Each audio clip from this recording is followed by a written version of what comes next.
જય શ્રી કૃષ્ણ. મારું નામ નૈમિષ મુંગરા. હું ગણિત વિષયનો અભ્યાસ કરાવું છું. આગામી તારીખ 26 તારીખથી આપણી બોર્ડની પરીક્ષાઓ શરૂ થઈ રહી છે.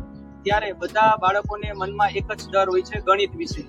તો બધા બાળકોએ ગણિત વિષયમાં મનમાં ડર રાખવાની જરૂર નથી.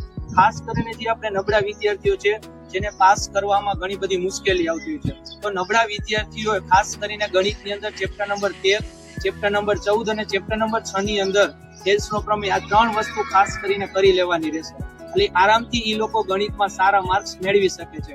અને જે હોશિયાર વિદ્યાર્થી રહ્યા, એ લોકો 80 માંથી 80 માર્ક કેવી રીતના મેળવવા, તો એ લોકોએ ખાસ કરીને જે આપણે સેક્શન એ હોય છે હેતુલક્ષી પ્રકારનો, એમાં ખાસ કરીને ધ્યાન દેવાનું હોય છે. હેતુલક્ષી ક્યાંય બહારથી પૂછાતા નથી, બધા હેતુલક્ષી ટેક્સ્ટબુકની અંદરના હોય છે. તમને ખાલી કન્ટેન્ટ તમારું ક્લિયર હોવું જોઈએ. અને જ્યારે તમે લોકો હેતુલક્ષી સોલ્વ કરવા બેસો, ત્યારે તમારી બુદ્ધિ ક્ષમતા અને તાર્કિક રીતે સોલ્વ કરવાનો હોય છે. એટલે આરામથી તમે હેતુલક્ષીમાં પૂરા માર્ક્સ મેળવી શકો છો. તો હોશિયાર વિદ્યાર્થીઓ ક્યાંય દાખલામાં માર્ક્સ નથી કપાતા. ખાસ કરીને હેતુલક્ષી આરામથી શાંતિથી રકમ વાંચીને અટેન્ડ કરવાના હોય છે. અને નબળા વિદ્યાર્થીઓ મેં પહેલા કીધું એમ કે આંકડાશાસ્ત્ર, સંભાવના અને થેલ્સનો પ્રમેય આટલું વ્યવસ્થિત કરી લે. અને આ વખતે ગણિતના પેપરમાં 5 દિવસની રજા આવી છે, તો સારી રીતે તમે લોકો મેથ્સનું પેપર લખી શકો અને આરામથી પાસ થઈ શકો. તો જે 26 તારીખથી પરીક્ષા શરૂ થઈ રહી છે, અને અમારા કોસ્મિક પરિવાર તરફથી બધા વ્યક્તિઓને હાર્દિક શુભેચ્છાઓ.